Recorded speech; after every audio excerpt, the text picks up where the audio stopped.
Pour la vidéo suivante, ce que vous pouvez faire, c'est faire File, Open, et venir chercher le robot qui s'appelle robot Decimate. Je double-clique dessus. Ça me charge ce robot-là.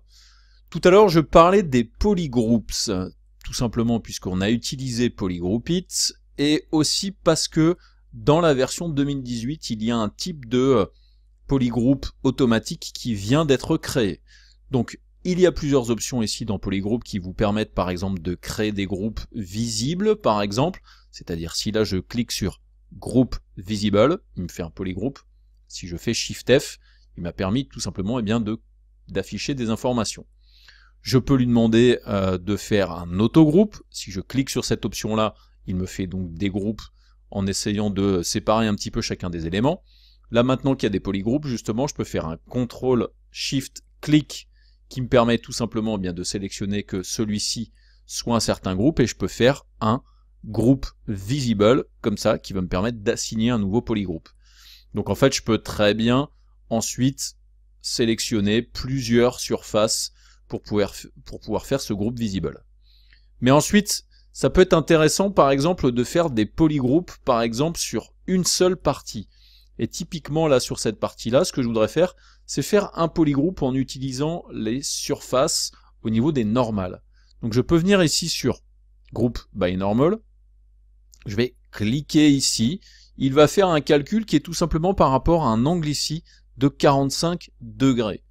Donc si je retourne un petit peu ici, là basiquement, j'ai pas tellement de différence, donc je vais venir ici peut-être choisir de mettre une valeur à 15 degrés par exemple, et je choisis donc Group by Normal.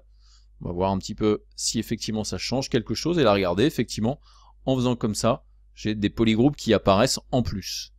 Alors, il y a donc cet angle-là, il y a le Group by Normals, et vous remarquez qu'il y a aussi ce petit point qui est présent ici. En cliquant sur cette option-là, ça permet de faire aussi un calcul des normales, mais avec un algorithme différent qui, dans certains cas, peut vous permettre d'améliorer aussi un petit peu ces polygroupes. Et là, regardez, là du coup, j'ai réussi à faire des polygroupes différents là encore. Si je fais un CTRL, clic, SHIFT, ici, vous voyez que du coup, on a effectivement ce polygroupe ici qui a été rajouté. Et donc, on a réussi à créer des polygroupes supplémentaires en utilisant donc ces algorithmes spécifiques. Donc vous pouvez l'utiliser en cliquant sur le Group by Normals avec deux algorithmes différents, et aussi ici avec une valeur numérique et tout simplement une valeur d'angle de tolérance. Donc pas hyper compliqué à mettre en place. Après, ça va dépendre un petit peu aussi de ce que vous voulez arriver à sortir avec ces polygroupes là, mais basiquement ça peut être très pratique dans pas mal de cas. Donc là par exemple, ce que je vais faire, c'est que je vais sélectionner le bras qui est ici. Je fais un CTRL SHIFT clic pour laisser le bras uniquement. Et là, je vais lui demander de mettre un angle à 45 degrés et de faire un Group by Normals ici. Je clique et là, il m'a fait des polygroupes. Donc, je dois avoir plusieurs polygroupes. Des fois, ça peut avoir des conséquences un petit peu bizarroïdes. Là, typiquement, j'ai un espèce de twist qui me fait un truc bizarre. Je peux essayer de voir ce que ça donne en faisant voilà, le polygroupe comme ça. Là, par exemple, il a fait un seul et même polygroupe à part dans cette zone-là. Donc ça peut effectivement faire des choses un petit peu bizarres. N'oubliez pas des fois que si vous baissez cette valeur-là, que vous mettez la valeur à 5 par exemple, et que je fais un Group by Normals, ça va me permettre effectivement donc d'avoir des polygroupes qui vont être un petit peu différents. Donc là par contre, je l'ai fait de manière assez violente sur la totalité de la surface de mon perso, donc ça va faire beaucoup de polygroupes différents.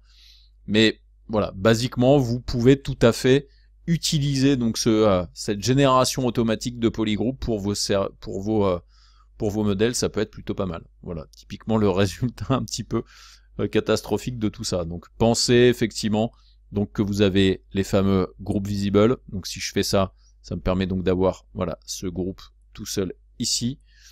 Ensuite, je peux lui demander aussi de faire un autogroupe là aussi, et ensuite par exemple venir sur la tête.